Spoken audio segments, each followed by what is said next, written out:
실시간 영상 예배에 함께한 우리 모든 성도님들을 주님의 이름으로 사랑하고 축복합니다. 몸과 마음을 단정히 하셔서 거룩한 예배가 될 수 있도록 협력해 주시기 바랍니다. 다 같이 일어나셔서 모든 영광을 하나님께 찬양하심으로 수요 예배를 살아계신 하나님께 드리겠습니다.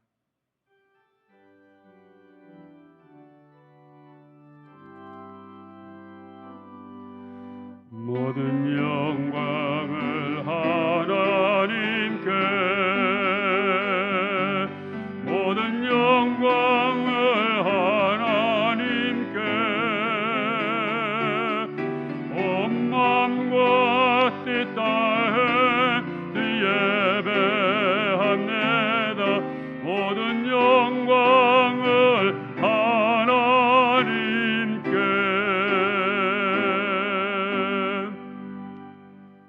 하나님은 영이시니 예배하는 자가 영과 진리로 예배할지니라. 아멘.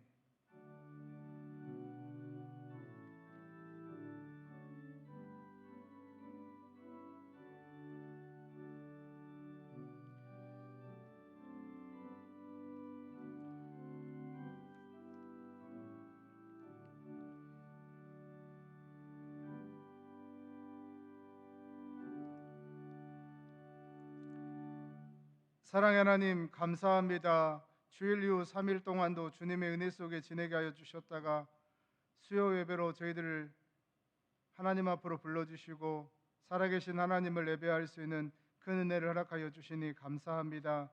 이 시간 예배하는 처소는 다르지만 우리의 온 마음과 온 뜻을 다하여 하나님을 예배할 때 우리 예배를 받아 주옵소서. 거룩하신 예수님의 이름으로 기도드립니다. 아멘.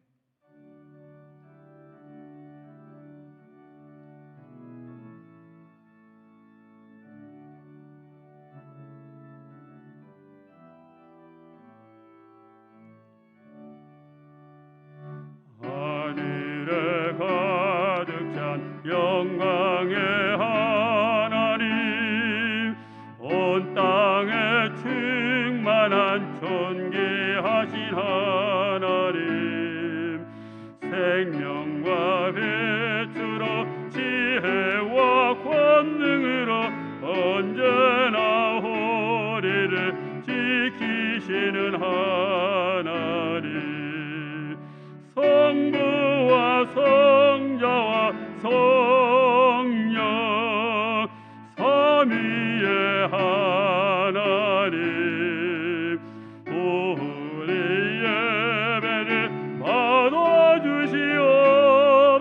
받아주시옵소서.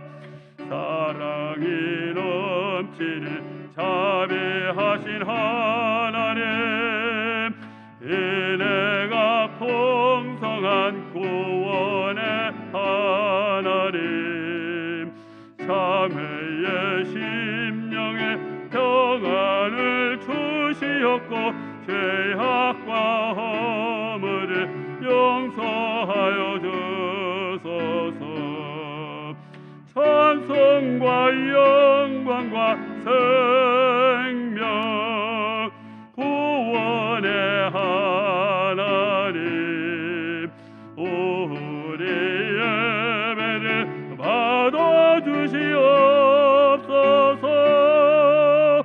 연약한 심령을 굳게 세워주시고 우둔한 마음을 지혜롭게 하시고 주의 뜻 받들어 참되게 살아가며 주 말씀 따라서 용감하게 하소서.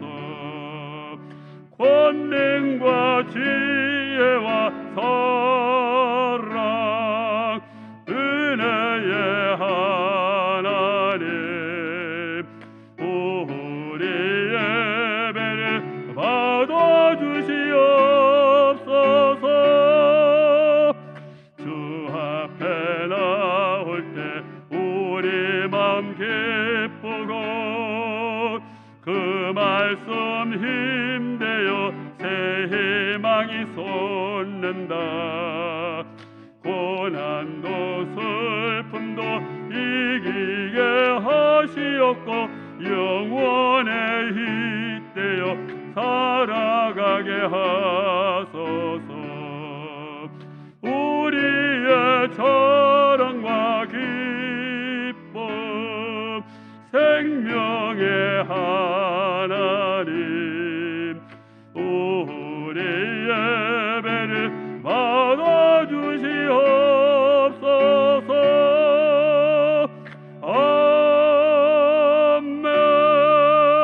아멘.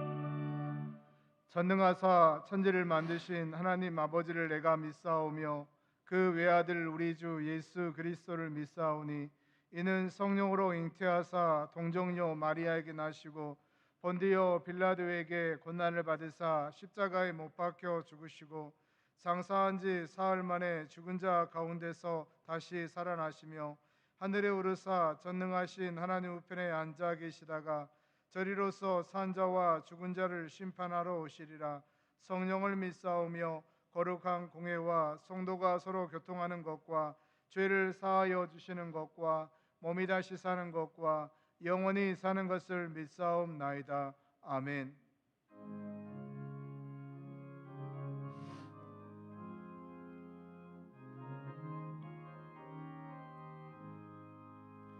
고난의 영혼 편히 쉴 것과 풍랑이로도 안전한 포구 폭풍까지도 다스리시는 지혜 영원한 팔리지해 지혜 영원하신 팔 함께하사 항상 나를 붙드시니 어느 곳에 가든지 요동하지 않음을 지혜 팔을 의지함이라. 세상 친구들 나를 버려도 예수 늘 함께 동행함으로 지혜의 나가 충만하리니 지혜 영원한 팔리지해 지혜 영원하신 팔 함께하사 항상 나를 붙드시니 어느 곳에 가든지 요동하지 않으면 지혜 팔을 의지함이라.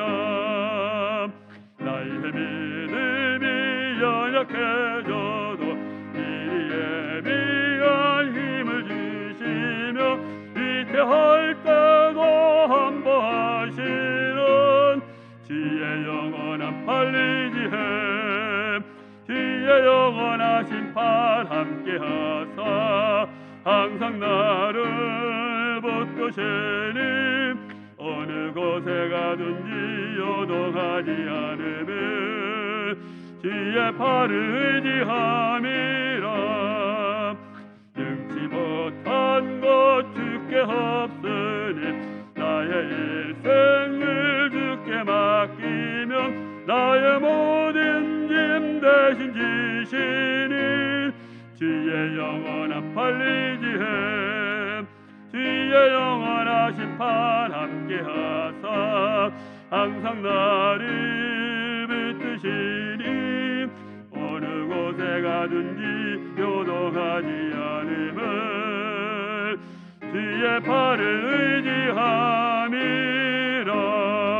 의지함이라. 김경자 권사님께서 기도해 주시겠습니다. 거룩하신 하나님, 변함없는 하나님의 사랑 감사합니다. 코로나19 위기에도 지켜주심을 감사합니다. 죄로 죽었던 우리들 예수님 십자가 보혈로 깨끗이 씻어주심으로 하나님 자녀 삼아주심을 감사하면서도 이해하며 사랑하지 못함을 용서하여 주시옵고 구별된 자로 거룩하게 하여 주시옵소서. 수요 예배를 하나님 전에서 드리지 못하고 가정에서 영상 예배를 드리게 되어 마음이 슬프고 아픕니다. 현장 예배를 드릴 수 있도록 예배가 속히 회복되게 하여 주시옵소서.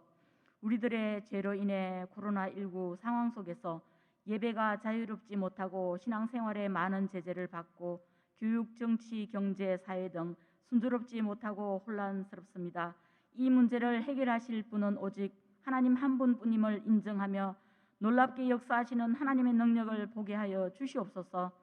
담임 목사님 영육의 강건함과 성령의 인도하심으로 능력과 새 힘을 공급하여 주시옵고 부교육자님들 위에도 같은 은혜를 내려 주시옵소서. 특별히 교회학교 어린이들 교회에 오고 싶어서 손꼽아 올 날을 기다리고 있습니다. 교회는 올 수 없지만 믿음을 지켜 주시옵고 가정에서 부모님의 신앙 교육을 통해 성경 읽고 기도하며 찬양하며 예배드림으로 생명의 주님을 온전히 의지하며 끝까지 신앙을 지키게 하여 주시옵소서. 2020년 올해도 다 지나고 얼마 남지 않았습니다.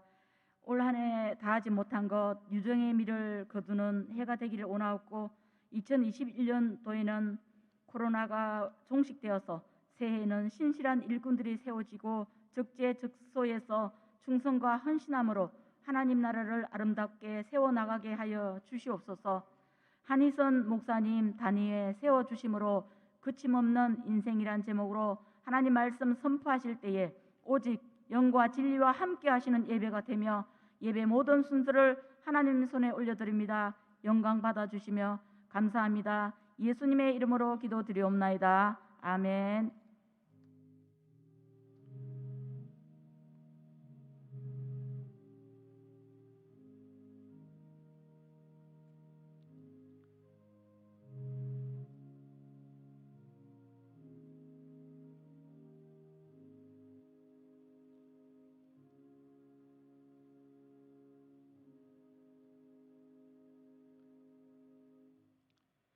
이 시간 우리에게 은혜 주실 하나님의 말씀은 구약 성경 창세기 39장 1절에서 6절까지입니다.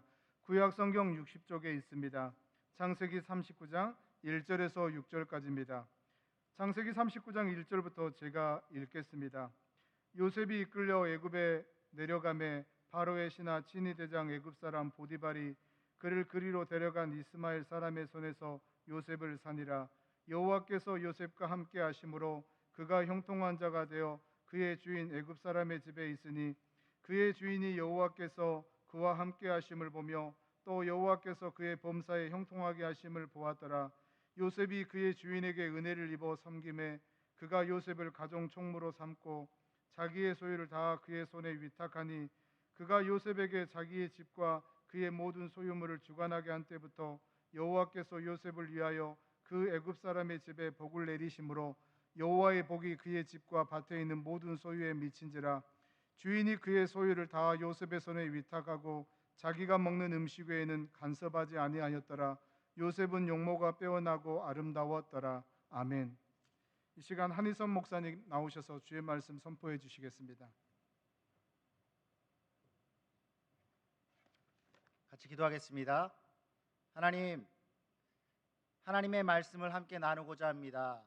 전하는 자나 말씀을 듣는 자 모두가 주의 말씀에 붙들림 받는 시간 되게 하여 주시옵소서. 예수님의 이름으로 기도드립니다. 아멘. 거침없는 인생이라는 제목으로 오늘 하나님 말씀을 나누고자 합니다. 원래 제목은 제한된 생활 상황 속에서의 거침없는 인생이라고 이렇게 생각했다가 너무 길어서 그렇게 줄인 것입니다. 참 우리 인생에 거칠 것이 많죠. 당장 오늘도 코로나로 인해서 우리는 현장 예배를 드리지 못하고 비대면으로 온라인 영상으로 예배를 드려야 되는 그런 상황 가운데 있습니다. 참 많은 제약이 있는 이 인생 가운데서 무엇이 어떤 것이 거침없는 인생인가? 언젠가 TV에서 그런 광고를 본 적이 있습니다. 빌딩 가득한 숲에서 아주 답답한 듯한 그 사무실에서 한 남성이 벌떡 일어나서 넥타이를 풀고 SUV 자동차에 올라서 해변으로 바닷가로 달려갑니다. 그리고 경치가 기가 막힌 해변가에 차를 세워놓고 모든 스트레스를 날려버린다는 식으로 기지개를 쫙 펴면서 광고가 딱 끝나는 거죠. 이 광고에서 주인공은 마치 자유롭고 거침없는 인생인 것처럼 그렇게 묘사하고 있습니다. 여러분, 그런 게 거침없는 인생입니까? 보니까 아직 근무 시간인 것 같던데 근무 중에 이탈해서 아주 불성실한 모습인 거죠. 아무렇게나 자기 마음대로 한다라는 것이 거침없는 인생이다. 그렇지 않습니다. 저희 교구에 90이 넘으신 성도님이 계신데 어디를 다니세요? 물론 코로나 이전에. 그래서 어디를 다니시냐 그랬더니 일본어를 배우러 다니신다. 그렇게 얘기를 하시더라고요. 90이 넘으셨는데 거동하기도 힘들 것 같은데 그리고 집에 있는 것이 오히려 편하고 쉬울 것 같은데 부지런히 움직이시고 운동 그냥 산책하는 정도가 아니라 일본어를 배우기 위해서 막 그렇게 힘쓴다라고 얘기하는 걸 들으면서 제가 와 대단하다라는 생각을 들었습니다. 일반적으로 이렇게 90이 넘으면 연로하면 어디 돌아다니기보단 집에 있는 것이 당연하다라는 것이 일반적인 생각이죠.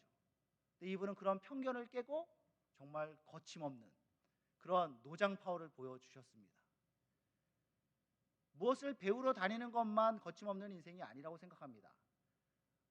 당장은 비대면 예배를 드려야 되는 상황이기 때문에 많은 우리가 예배를 드리지 못하지만 평소에 굉장히 연로하신 권사님들이 어쩌면 집에 있는 것이 더 편안하고 집에 있어도 괜찮을 법하신 분들이 예배의 자리를 사모해서 이렇게 나오시는 모습들을 보면 야 정말 이분들이야말로 나이를 초월하고 건강을 초월해서 거침없는 인생을 사는 분이다. 그런 생각을 하게 됩니다.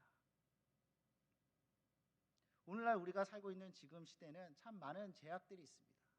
건강에, 나이에 또는 여러 가지 특히 요즘은 이 코로나라고 하는 것이 뭐 어디에서나 우리에게 큰 영향을 끼치고 있습니다.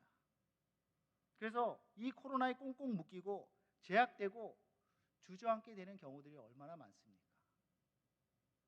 그런데요, 코로나뿐만 아니라 우리 인생 가운데서 우리를 힘들게 하고 우리의 발목을 잡고 우리의 길을 가로막는 제약들이 얼마나 많이 있습니까? 내 인생에 태클 거는 사람들, 내 인생에 태클 거는 그런 상황들 얼마나 많아요. 이에 오늘 나누고자 하는 말씀은 제한된 상황 속에서도 어떻게 하면 거침없는 인생을 살 수 있는가?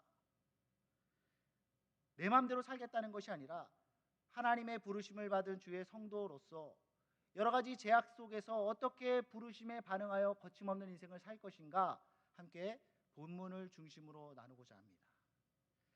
오늘 본문에 보면 요셉은 애굽으로 내려갑니다. 노예로 팔려간 거죠. 1절 말씀에 보니까 요셉이 이끌려 애굽에 내려가매 바로의 신이 대장 애굽 사람 보디발이 그를 그리로 데려간 이스마엘 사람의 손에서 요셉을 사니라. 요셉이 애굽을 내려갔는데 그가 선택해서 내려간 것입니까? 요셉이 선택해서 노예로 팔려간 것입니까? 그렇지 않죠. 본인이 원하지도 않고 결코 생각도 못했던 그 일이 지금 요셉의 삶 가운데 일어난 것입니다. 순전히 형들에 의해서 그리고 미디안 상인의 손에 의해서 그는 애굽으로 끌려간 거죠. 그리고 노예로 팔려버린 것입니다. 내가 원하지 않은, 내가 생각하지 않은 우리의 인생이 그렇잖아요. 내가 선택하지 않은 것들이 내 인생에 막 치고 들어옵니다. 생각하지 못했던 것들이 심지어는 원하지 않는 일들이 우리 인생 가운데 얼마나 우리 가운데 다가오는지 우리 삶을 채우는지 몰라요. 내 마음대로 인생이 안 된다라는 거 우리는 다 알고 있습니다. 그거 인정하겠다 그렇게 말을 하는데 원하지 않은 모습들이 나쁜 일들이 막 우리 가운데 들이닥치면 이것이 우리로 하여금 숨통 막히게 하는 것입니다. 상황이 나쁜 쪽으로 흘러가는 정도가 아니라 사방에 우겨쌈을 당하는 그러한 상황 가운데 던져지는 경우들이 얼마나 많습니까? 어쩌면 지금 예배드리고 있는 우리의 삶이 그러한 우겨쌈을 당한 그 상황 가운데 던져져 있을 수도 있으리라 생각합니다. 생각해 보세요. 요셉의 경우 애굽으로 노예로 팔려왔습니다. 당장 얼마나 많은 제약들이 그를 우겨싸고 있습니까? 가나안 땅에서 애굽 땅으로 옮겼다는 것은 단순히 장소적인 이동만 했다라는 것이 아닙니다. 하나님을 믿는 문화에서 하나님을 모르는 수많은 잡신들이 우글우글거리는 그러한 이방 문화, 애굽 문화로 옮겨졌음을 의미하는 것입니다. 그가 익숙했고 그가 편안하게 느꼈던 것들이 다 하루아침에 사라져 버렸습니다. 말도 잘 안 통할 것이고 음식도 제대로 안 맞을 것이고 모든 삶의 방식들이 다 틀려졌습니다. 뭐 이 정도야 뭐 그래도 불편함을 감수하고 살아갈 만하죠. 여러분, 진짜 심각한 것은 문화의 그 하나님을 믿는 문화에서 하나님을 모르는 이방 문화로 그의 삶이 옮겨졌다는 것입니다. 문화라는 것은 종교적인 색채를 가지고 있습니다. 그리고 종교에는 저마다의 가치를 갖고 있습니다. 가치와 가치 체계가 있습니다. 하나님을 믿는 그 신앙에서의 삶, 그 가치 체계와 하나님을 모르는 이방에서의 삶, 가치 체계가 완전히 다른 것입니다. 이것은 오늘날에도 동일하죠. 믿는 문화, 이와 대립하는 이방 문화, 이방 종교가 있습니다. 오늘날 가장 대표적인 이방 문화, 이방 종교라고 한다면 그것은 신천지가 아닙니다. 그것은 무엇이냐면 세속주의예요. 세속주의. 이 세속주의라고 하는 이방 종교는 매스미디어라고 하는 신전에서 TV와 인터넷을 통해서 날마다 예배를 드립니다.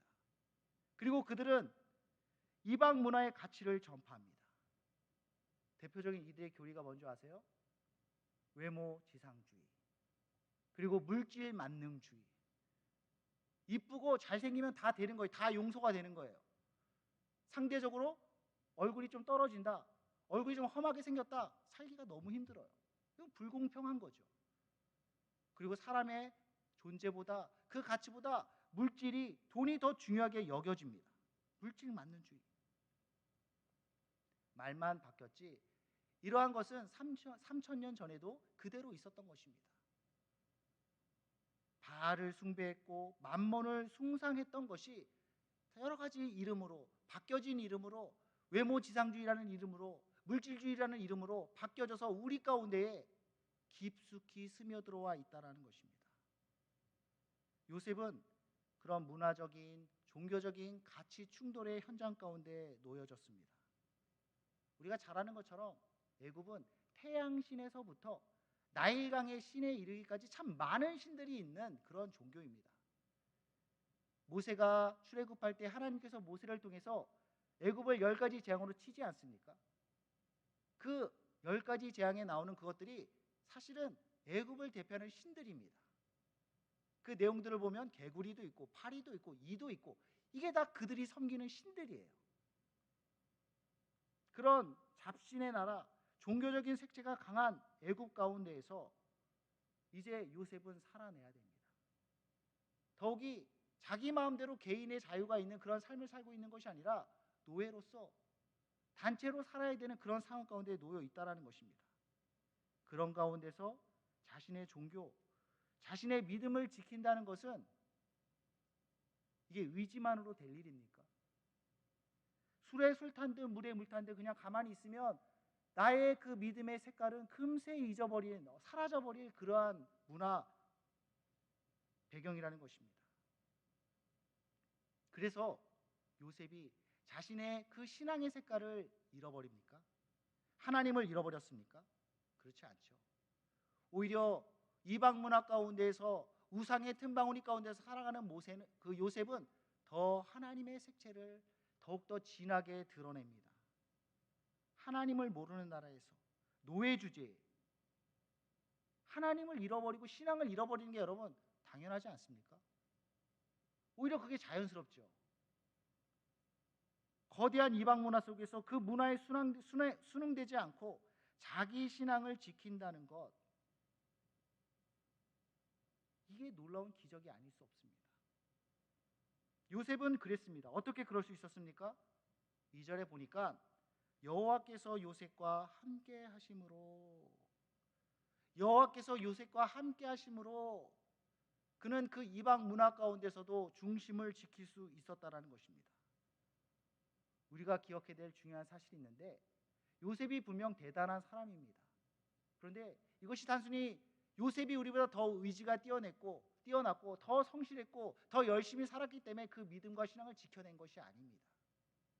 하나님께서 그와 함께 하시며 하나님께서 그를 붙잡아 주심으로 말미암아, 그의 능력의 팔이 붙잡아 주심으로 말미암아 자신을 지켜 지킬 수 있었고 믿음을 지킬 수 있었다는 것입니다.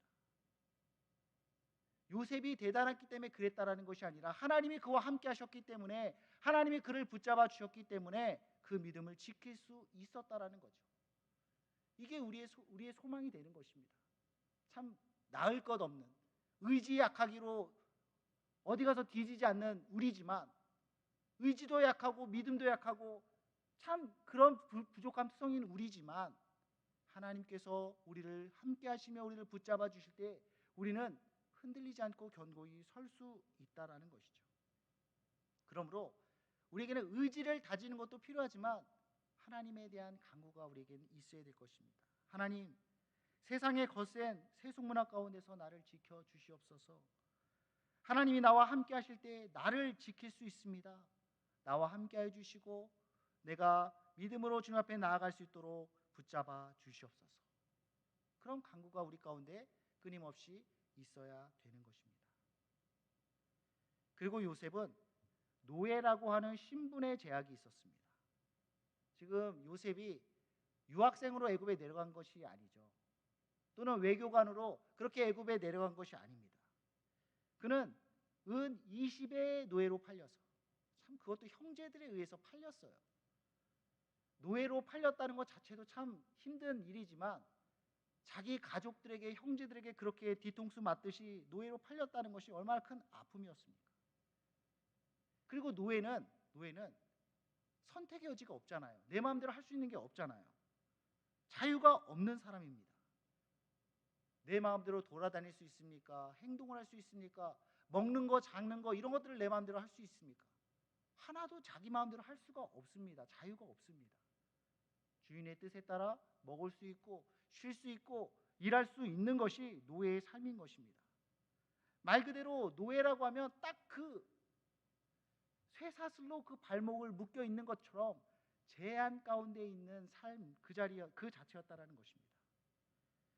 노예 신분에 처한 요셉에게 거침없는 인생이란 불가능한 것처럼 여겨진다라는 것이죠. 그러나 결론적으로 말하면 요셉은 노예지만 노예가 아닌 것처럼 거침없이 그렇게 인생을 살아냅니다. 하나님의 주도하심 속에서 하나님의 백성으로서의 그 믿음을 잃지 않고 살아냅니다. 노예라는 제약이 마치 없는 것처럼. 어떻게 그럴 수 있죠? 노예로 살면서 노예 같지 않은 삶을 사는 거예요. 어떤 사람들은 자유이민임에도 불구하고 노예처럼 사는 사람들이 있는데 요셉은 그 반대였습니다. 6절 말씀에 보면 주인이 그의 소유를 다 요셉의 손에 위탁하고 자기가 먹는 음식 외에는 간섭하지 아니하였더라. 집주인이었던 보디발은 모든 것을 결정할 수 있고 판단할 수 있고 진행할 수 있는 모든 권한을 요셉에게 맡겼습니다. 그래서 요셉은 자기가 하고 싶은 대로 그렇게 다 하는 거침없는 인생을 살 수 있었다는 것입니다. 누가 그렇게 주도했습니까? 노예 요셉이 그렇게 주도했다라는 것입니다. 노예라는 신분마저 뛰어넘는 요셉의 거침없는 행복. 저는 오늘날 많은 제약 가운데 있는 우리들에게 너무나 시사하는 바가 크다라고 생각합니다. 성경 속의 이야기가 아니라 그냥 신화 같은 요셉의 이야기가 아니라 하나님과 함께하는 자라면 마땅히 누리고 마땅히 살아야 될 삶의 모습이라는 거죠. 그렇다면 어떻게 요셉은 이러한 많은 제약 가운데 문화적인, 언어적인, 종교적인, 신분적인 그런 제약 가운데에서도 거침없는 인생을 살 수 있었는가? 주도적인 인생을 살 수 있었는가? 첫째, 그는 자기 연민에 빠지지 않았습니다. 둘째로, 그는 불평불만으로 상황을 탓하지 않았습니다. 셋째로, 앞서 말한 것처럼 그는 하나님과 함께하는 삶을 살았다라는 것입니다. 제한된 상황 속에서도 주도적인 인생, 거침없는 인생을 사는 첫 번째 비결은 무엇이냐? 자기 연민에 빠지지 않는 것입니다. 제한된 상황, 어려운 상황에 빠지게 되면 무너지는 사람들이 있습니다. 무너져 내리는 거죠. 그냥 손 놔버리는 겁니다. 그런 사람들의 특징 중에 하나가 뭐냐면 자기 연민에 빠진다라는 거예요. 마치 자기가 세상에서 제일 불쌍한 사람인 것처럼, 이런 고난과 아픔과 슬픔을 나 혼자만 당하는 것처럼, 그러면서 그냥 눈물 콧물 다 짜면서 막 그렇게 슬퍼하고 자기 자신을 불쌍히 여기는 거죠. 결론적으로 말하면 자기 연민은 여러분 백해무익합니다. 아무런 도움이 되지 않습니다. 자기 연민이라고 하는 것은 스스로 늪을 파는 것과 같아요. 자기 연민의 그 시간이 길어지고 그 기간이 길어지면 길어질수록 그 늪을 더 깊이 파는 것이고 그 늪을 더 넓게 하는 것과 똑같다라는 것입니다. 그러면 헤어나올 수가 없는 거죠. 헤어나올 수가. 그러면 피해의식에 젖고 수동적이 되고 잔뜩 움츠러들게 되는 것입니다. 하나님께서 우리를 이 땅 가운데 보내신 것이 움츠러들고 그렇게 눈치 보면서 살라고 우리를 보내신 것이 아닐 텐데, 눈치 보면서 움츠러들어서 온전히 이 삶을 누리지 못한다라는 것입니다. 한 자매가 있었는데 형제와 서로 좋아하고 그리고 오랫동안 사귀었습니다. 근데 뭐 청년들이 사귀다 보면 헤어질 수도 있는 거잖아요. 헤어졌는데 이 자매가 그 형제를 정말 좋아했던 것 같아요. 얼마나 그 헤어짐에 대해서 슬퍼하고 아파하고 속상해하던지 볼 때마다 펑펑 우는 겁니다. 그런데요, 그게 3개월 가더라고요. 그게 6개월 지속되더라고요. 무슨 얘기만 하면 그 형제 얘기로 이어지고 그 형제 얘기만 나오면 눈물, 콧물 막 다 쏟아붓고, 물론 헤어진 지 얼마 안 됐으면 얼마든지 울어야죠. 좀 슬퍼해야죠. 사람인데. 그리고 너무나 멀쩡해도 그게 견고한 게 아니잖아요. 오히려 큰 슬픔 가운데 있으면 좀 울어라. 울도록 그렇게 품어주고 격려해주고 그래서 다 쏟아낼 수 있도록 해야겠죠. 근데 이게 3개월, 6개월 동안 그렇게 맨날 그 형제 얘기하고 맨날 그 형제 얘기 나오면 울고 막 자기 연민에 빠져서 가장 불쌍한 사람인 것처럼 그렇게 결코 건강한 모습이 아닙니다. 그게 울고불고 한다고 해서 떠나간 남자가 돌아오겠습니까? 그 형제가 돌아오지도 않을 뿐더러 주변 사람들이 다가갈 수가 없는 거예요. 그러니까 계속해서 자기 자신을 더 고립시키고 더 늪으로 스스로를 빠져들게 하는 것입니다. 자기 연민은 아무 도움이 되지 않습니다. 자기 연민이 심각해지면 피해 의식에 사로잡히게 되고 움츠러들어서 온전한 삶을 누리지 못하게 되는 것이죠. 오늘 본문에 보면 요셉은 형들에 의해서 노예로 팔리잖아요. 형들에게 의해서, 가족에게 의해서. 이보다 더 억울하고 더 불쌍한 일이 있겠습니까? 그래서 요셉이 자기 신세 한탄을 했다, 자기 연민에 빠졌다, 한도 끝도 없을 거예요. 아무 잘못도 없이 아무 연고 없는 이 애국까지 와서 더군다나 노예로 살아야 돼. 얼마나 불쌍해요. 근데 성경에 보면 요셉이 자기 연민에 빠져서 신세 한탄했다, 그런 얘기가 한마디도 없습니다. 오히려 열심히 살죠. 얼마나 열심히 사냐? 주인으로부터 인정받을 정도로. 노예가 주인에게 인정받는다, 이거 얼마나 열심히 했으면 인정받을까요? 저도 아르바이트를 해봤지만 아르바이트 하면서 사장님에게 인정받기가 정말 힘들더라고요. 하물며 노예로서 주인에게 인정받고 신뢰받을 만큼 그렇게 정말 열심히 일을 했겠구나, 정말 성실히 일을 했겠구나. 자기 연민에 빠진 사람은 이렇게 성실히 살아내지 못합니다. 자기를 열심히 감당하지 못합니다. 반대로 자기 연민에 빠지지 않는 사람은, 하나님의 사람은 자기 연민에 빠지지 않고 주어진 일을, 내가 해야 될 일을 성실히 감당한다는 것입니다. 그럴 때에 주인에게도 인정받고 하나님께서 허락하신 그 삶들을, 계획하신 그 삶들을 다 살아낸다는 것이죠. 두 번째로, 제한된 상황 속에서도 주도적인 인생을 사는 비결은 무엇이냐?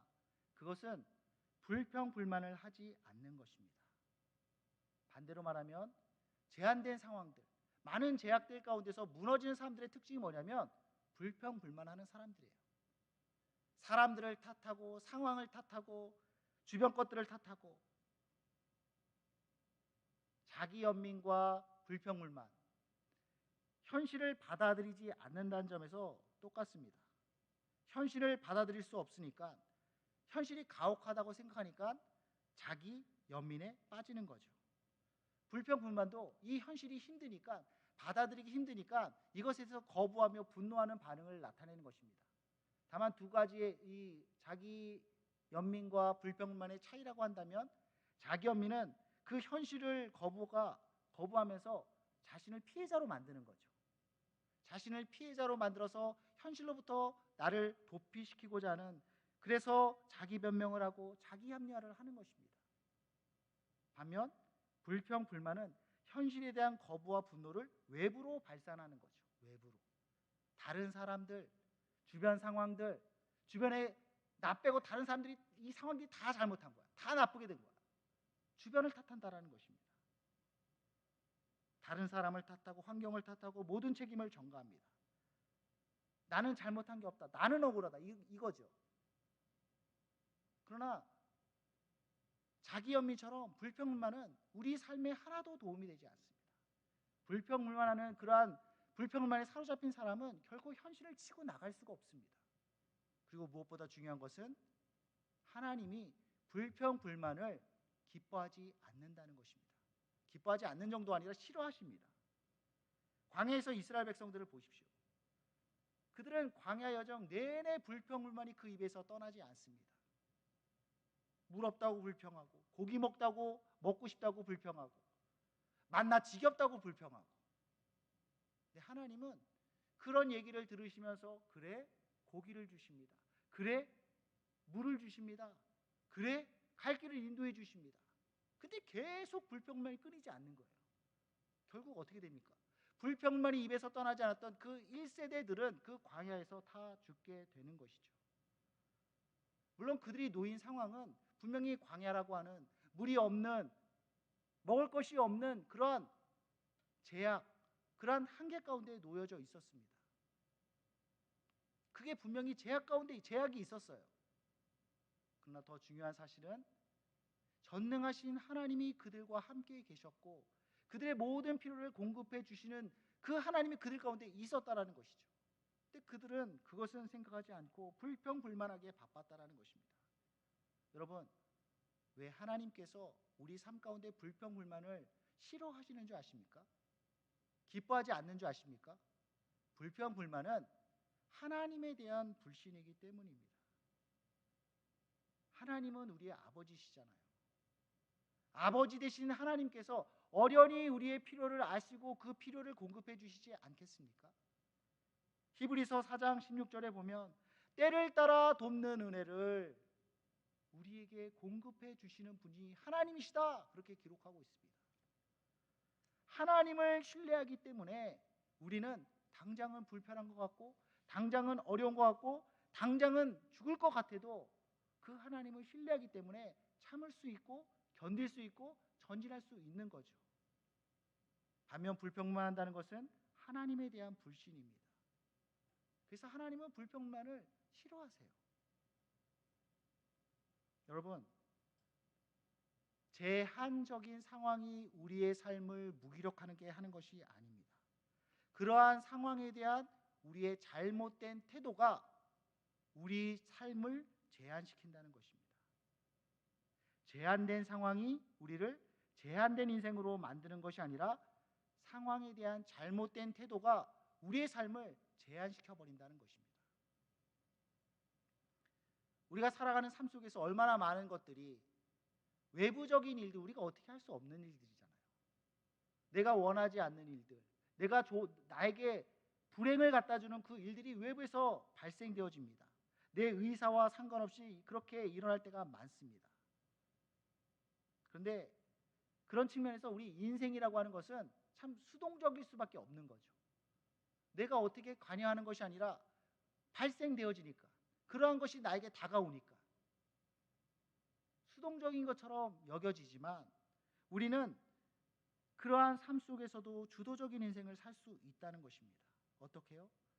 상황 자체는 우리가 선택할 수 없는 영역이지만 그것에 대해서 우리가 어떻게 반응할지는 우리가 선택할 수 있기 때문입니다. 다시 말합니다. 주어지는 상황에 대해서, 외부에서 벌어지는 일들에 대해서 우리는 어떻게 할 수 없습니다. 내가 어떻게 컨트롤할 수 없는 내 컨트롤 밖의 영역입니다. 그러나 그것에 대해서 내가 어떻게 반응할 것인가에 대한 태도는 내가 선택할 수 있다라는 것이죠. 근데 똑같은 상황 속에서 어떤 사람은 자기 연민에 빠지고 불평불만하기에 바쁩니다. 근데 어떤 사람들은 자기 연민에 빠지지 않고 불평불만에 빠지지 않습니다. 왜 그렇습니까? 그 상황 가운데서 하나님을 바라보며 스스로의 마음을 다잡기 때문입니다. 불평불만하는 사람과 불평하지 않는 사람과 그 인생이 똑같은 상황 가운데 주어졌다 할지라도 그 결과가 똑같을 수가 없겠죠. 그 삶 가운데서 맺혀지는 열매가 다를 수밖에 없는 것입니다. 다시 요셉의 스토리로 들어와서 그는 어떻게 그런 제한된 상황 속에서도 자기 연민이나 불평불만에 빠지지 않고 노예라고 하는 그런 가혹한 현실을 받아들일 수 있었습니까? 여기서 제한된 상황 속에서 주도적인 거침없는 인생을 사는 세 번째 비결이 나옵니다. 그것은 바로 하나님이 그와 함께 하심 가운데 있었다라는 것이죠. 하나님이 함께 하셨기에 자기 연민에 빠지지 않을 수 있었고, 하나님이 함께 하심을 확신했기 때문에 불평불만에 넘어지지 않을 수 있었던 것입니다. 요셉이 제한된 상황 속에서도 거침없이 살아갈 수 있었던 비결이 무엇이냐? 하나님이 그와 함께 하심으로, 여호와께서 그와 함께 하심으로 그는 거침없는 인생을 살 수 있었던 것입니다. 반면 하나님이 함께하지 않는다라고 하면 거칠 것이 없는 인생 가운데서도, 자유로운 그러한 삶의 자리 가운데서도 스스로 구속하고 스스로 제약받는 그러한 늪에 빠져들 수밖에 없는 것입니다. 우리나라는 복음에 빚진 나라입니다. 우리나라에 처음부터 복음이 있었고 성경이 있었던 게 아니죠. 서양의 선교사님들이 이 먼 조선이라는 땅까지 찾아오고 복음을 전해주고 말씀을 전해줬기 때문에 우리가 오늘날 교회가 있고 오늘날 그 예수님의 그 구원의 복음을 우리는 믿을 수 있는 것입니다. 많은 선교사님들이 이 조선을 위해서, 이 대한민국을 위해서 피땀을 흘렸는데, 그 중에서 의료 선교를 위해 한국에 왔던 닥터 윌리엄 홀이라는 그러한 선교사님이 계셨습니다. 의사 선생님이셨어요. 그래서 의료를 통하여서 내가 주의 복음을 전하리라. 근데 이때만 해도 2차 세계대전이 막 끝났을 때거든요. 우리나라는 청일전쟁이 막 치러진 지 얼마 안 돼서 막 어수선한 때였습니다. 알려지지도 않은 조선이라는 곳을, 이분이 캐나다 출신인데 그 서양에서 조선이라는 작은 땅으로 왔습니다. 얼마나 많은 제약들이 있었겠습니까? 익숙하지 않은 문화, 전혀 알 수 없는 언어, 그리고 그 청일전쟁이라는 큰 난을 치고 나서 이 혼란스러운 정국, 얼마나 거칠 것들이 많겠어요. 근데 그곳에서 주의 복음 전하겠다라는 그 열심으로 평양에 근거지를 두고 열심히 병자들을 고칩니다. 그에게 있어서는 그러한 것들이 제약이 되지 않는 거예요. 그런데 많은 제약이 있었는데 특별히 그를 가로막는 가장 큰 장애는 죽음이었습니다. 이분이 평양에서 진료행위를 하는데 얼마나 지극정성으로 섬겼는지 쉴 시간이 없는 거예요. 과로하여서, 요즘 말로 하면 과로로 인한 면역력이 떨어지고 이로 인해서 풍토병에 걸려서 결국 목숨을 잃고 말았습니다. 죽었어요. 그럼 끝난 거 아닙니까? 할 말 다 했죠. 죽었으면 다 끝난 거잖아요. 근데 하나님의 사역은 거기서 끝나지 않습니다. 이 윌리엄 홀의 아내였던 로제타 홀이 어린 자식들 데리고 캐나다로 돌아갑니다. 근데 그곳에서 이 로제타 여사가 의학 공부를 해요. 그리고 2년 후에 다시 한국으로 돌아옵니다. 그리고 남편이 하던 일을 이어받아서 계속해서 한국을 위해서 한국의 의료 사역을 감당하는 거예요. 당시 한국에 만연해 있던 것이 결핵이었거든요. 그때만 해도 이 결핵은 고칠 수 없는 불치병이었습니다. 근데 이 닥터 홀은 평생 결핵과 싸우며 많은 사람들을 살려냈습니다. 홀 가문이 그 일을 감당하는 거죠. 문화적인, 상황적인, 심지어 죽음이라고 하는 그런 제약이 있었지만 주의 손에 붙들림 받은 자에게는 그런 것이 거침이 되지 않는 것입니다. 걸림돌이 되지 않는 것입니다.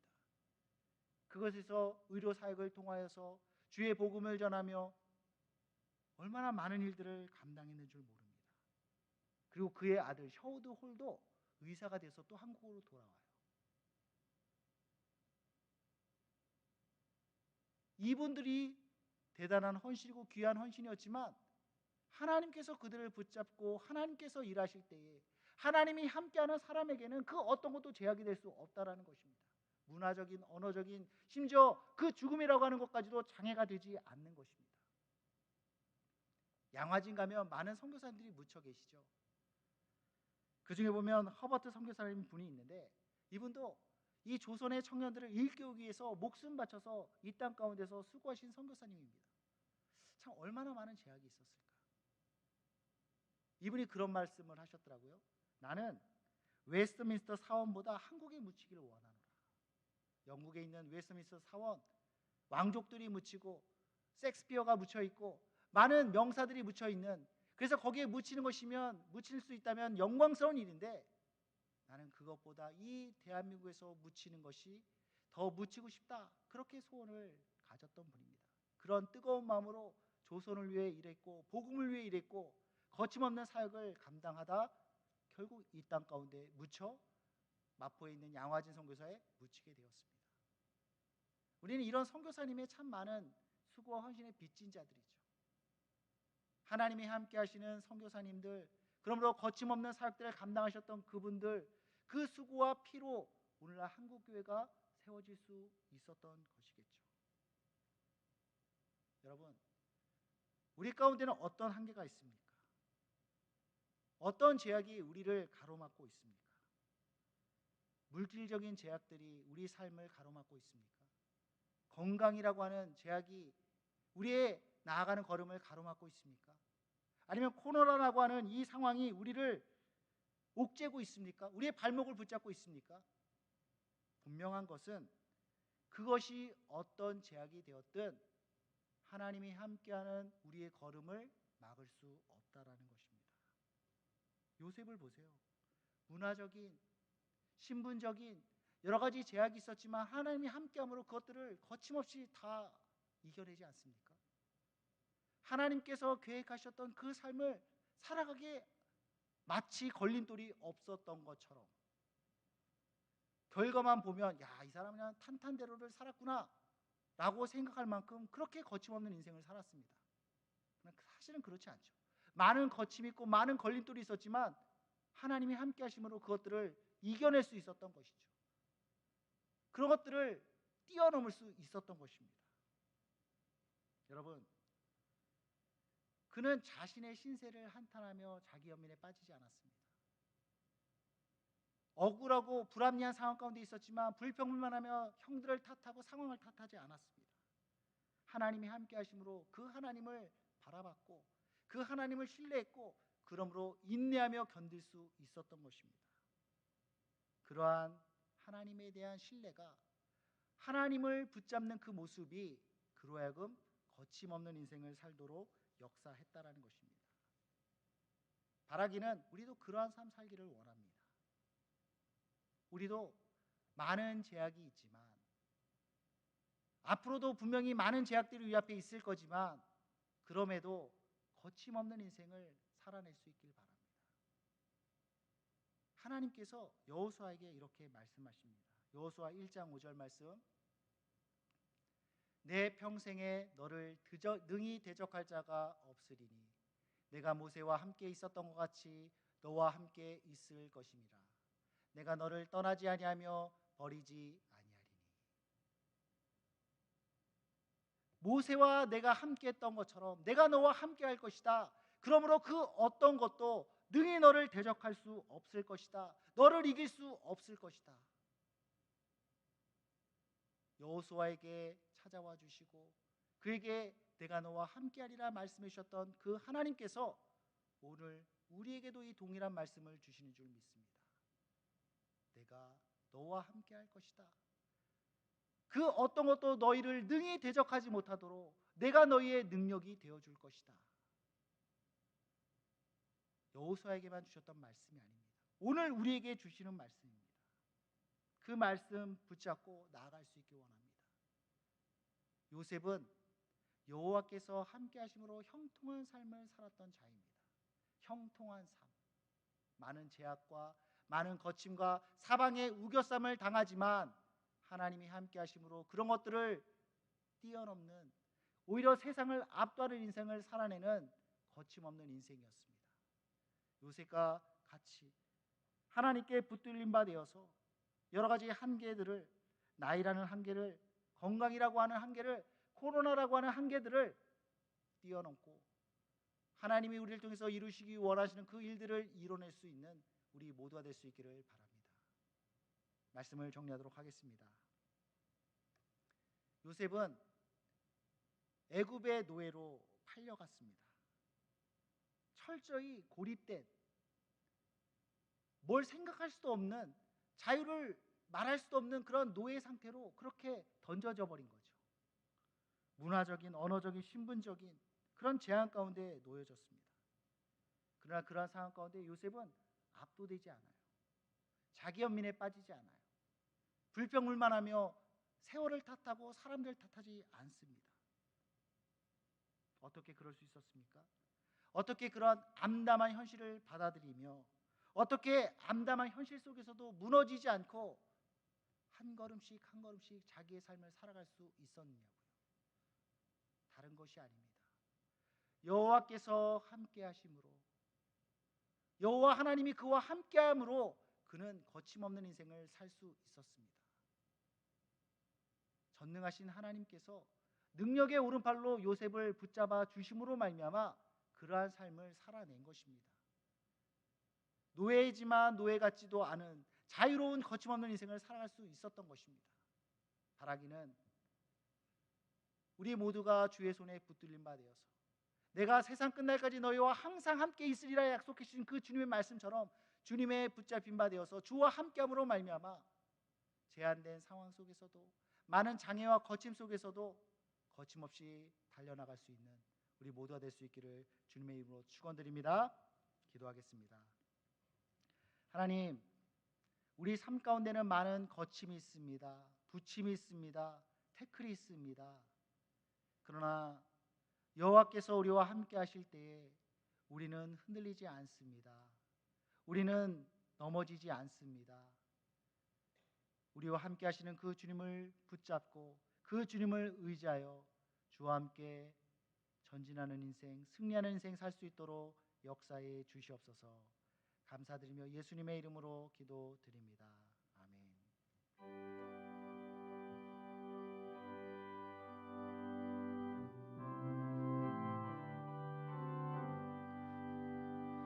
주 안에 있는 나에게 한 근심이 있으랴. 십자가 밑에 나아가 내 짐을 빌었네. 주님을 찬송하면서 할렐루야 할렐루야. 내 앞길 멀고 험해도 나 주님만 따라가리. 그 두려움이 변하여 내게도 되었고 전날의 한숨 변하여 내 노래 되었네. 주님을 찬송하면서 할렐루야 할렐루야. 내 앞길 멀고 험해도 나 주님만 따라가리. 내 주는 자비하셔서 늘 함께 계시고 내 궁핍함을 아시고 늘 채워주시네. 주님을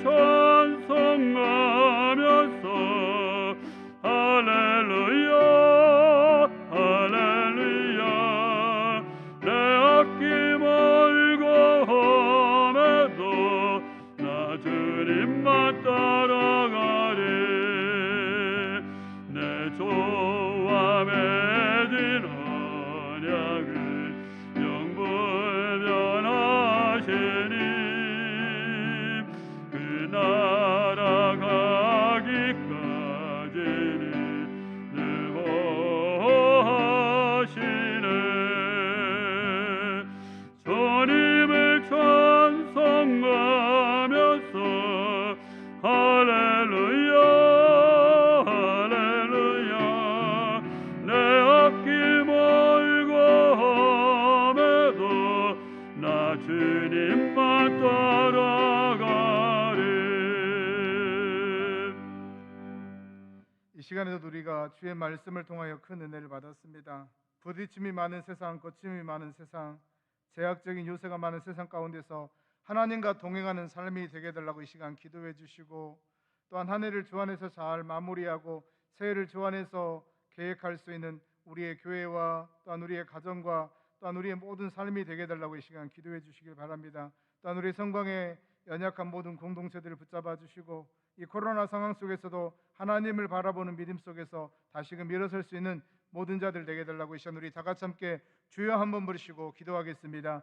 주여, 아버지 하나님 인도하여 정말로 감사드립니다. 하나님 인도하여 주시옵시고 하나님 함께하여 주신 가운데 정말 아버지 하나님 오늘 또 우리에게 주의 말씀을 통하여 재앙 많은 세상, 부딪힘이 많은 세상, 또한 아버지 우리를 올갈매려고 하는 여러 가지 상황 앞에서 하나님과 동행하는 요셉과 같은 그런 삶이 되게 도와주시옵시고, 하나님이 함께 하심을 인하여 형통의 삶을 살아갈 수 있도록 하나님 역사하여 주시옵소서. 어떤 상황에 놓인다 할지라도, 어떤 세상 가운데 있는다 할지라도 하나님이 우리와 함께 하시게 하나님과 동행하는 삶이 되게 하여 주시옵시고, 하나님의 은혜 속에서 형통의 삶을 살아갈 수 있도록 하나님 인도하여 주시옵소서. 또한 아버지 하나님 2020년이 얼마 남지 않았습니다. 한 해를 주 안에서 잘 마무리하게 하여 주옵시고, 또한 새해를 주 안에서 정말 아버지 하나님 계획할 수 있는 우리의 교회와 우리의 가정과 우리 자신이 되게 하여 주시옵시고, 하나님과 함께하는 삶, 하나님이 함께 이끌어 주시는 귀한 우리의 삶, 우리의 가정, 우리의 교회가 될 수 있도록 우리 아버지 하나님 인도하여 주시옵소서. 또한 아버지 우리 성광의 공동체 가운데 연약한 자들을 기억하여 주시옵시고, 영육의 강건함을 허락하여 주옵시고, 어떠한 형편에 있다 할지라도 아버지 하나님을 바라보는 그 믿음 속에서 다시금 일어서며 나아갈 수 있도록 하나님이여 역사하여 주시옵소서. 하나님이여 인도하여 주시옵소서. 또한 아버지 우리 담임 목사 붙잡아 주옵시고, 연말에 또한 여러 가지 모든 것들이 하나님께 함께하여 주옵시고, 또한 아버지 교회를 돌아보며 또한 새 일꾼을 세워가는 그 모든 것 가운데 하나님 함께하여 주시어서 주의 능력 가운데 정말 아버지 하나님 주의 몸된 길을 아름답게 이끌어 나아가게 도와주시고, 하나님이여 주님 인도하여 주시옵소서. 아버지여 주님 인도하여 주시옵시고, 하나님이 역사하여 주시옵소서.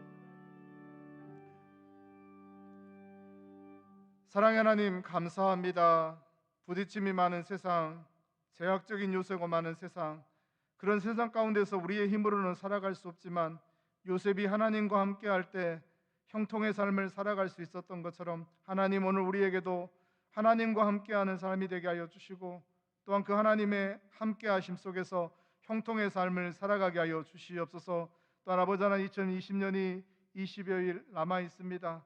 한 해를 주 안에서 잘 마무리하는 한 해가 되게 하여 주옵시고, 새해를 또한 주 안에서 출발할 수 있는 우리 교회와 우리의 가정과 우리의 모든 삶이 될 수 있도록 하나님 은혜 베풀어 주시옵소서. 또한 아버지 우리 성광의 공동체들 가운데 연약한 자들 많이 있습니다. 힘든 상황 가운데 놓인 자들 많이 있습니다. 하나님 우리 하나님께서 영육을 강건케 하여 주옵시고, 심히 어렵고 힘든 세상 가운데서도 하나님은 살아계시기에 그 하나님에게 소망을 두고 또한 기도하며 나아갈 수 있는, 또한 하나님이 주신 힘과 은혜 속에 위로함 속에 다시금 일어설 수 있는 우리 성광의 모든 공동체들 다 될 수 있도록 하나님 함께하여 주시옵소서. 또한 아버지 연말에 각 부서마다 기관마다 교구마다 교회학교마다 귀한 일꾼들을 세워가고 있습니다. 아버지 하나님 2021년 우리 성광교회 미래를 바라보며 또한 귀한 일꾼들이 세워지게 하여 주옵시고, 세워진 일꾼들마다 맡은 자에게 구할 것은 충성이라고 말씀하신 것처럼 하나님 바라보면서 맡겨진 사명에 충성할 수 있도록 하나님 함께하여 주시옵소서. 또한 아버지 우리 담임 목사님 연말에 해야 될 여러 가지 사역들이 많이 있는데 무엇보다도 신혼의 강건함을 덧입혀 주시고 성령의 기름 부어 주신 가운데 연말에 우리 교회를 바라보면서 계획한 모든 것들, 또한 새해를 준비하며 계획한 모든 것들 하나님이 함께하여 주시고, 늘 우리 목사님을 해서 우리 성광의 모든 공동체들이 함께 기도하며 나아갈 수 있도록 하나님 함께하여 주시옵소서. 지금은 우리 주 예수 그리스도의 은혜와 하나님의 사랑하심과 성령님의 감동 감화의로 충만 교통하심이 부딪힘이 많은 세상 속에서도 하나님과 함께함으로 거침없는 인생을 살아가기를 원하는 여기에 모인 모든 성도들의 머리 위에, 영상 예배를 드리는 성도들의 머리 위에, 또한 주님의 몸된 교회 위에, 이 나라의 민족 위에, 열방에 나아가 복음을 전하는 모든 선교사님들의 사역과 가정 위에 지금부터 영원토록 함께 계실지어다. 아멘.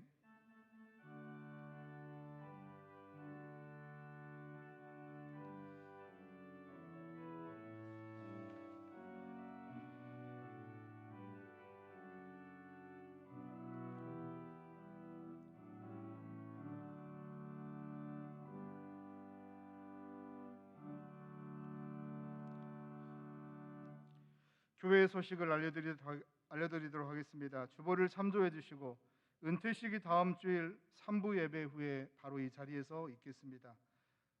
또 2021년 봉사자를 모집하고 있습니다. 신청서에 기록하셔서 1층 로비에 내주시든지 아니면 사무실에 제출해 주시기 바랍니다.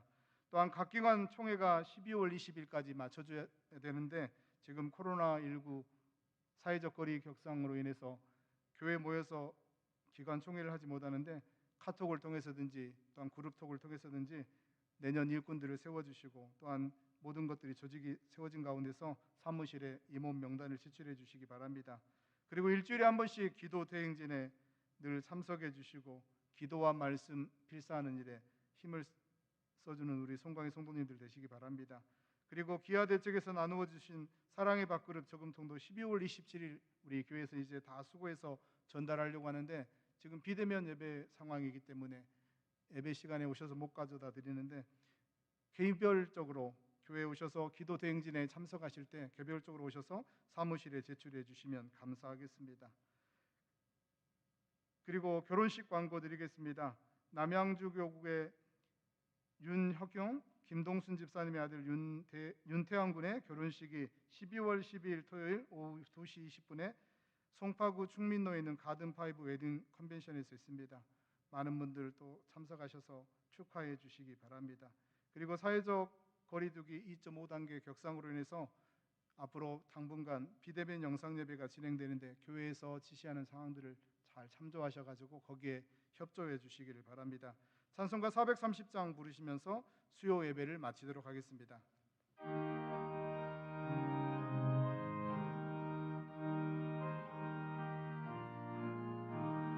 주와 같이 가는 것 즐거운 일 아닌가.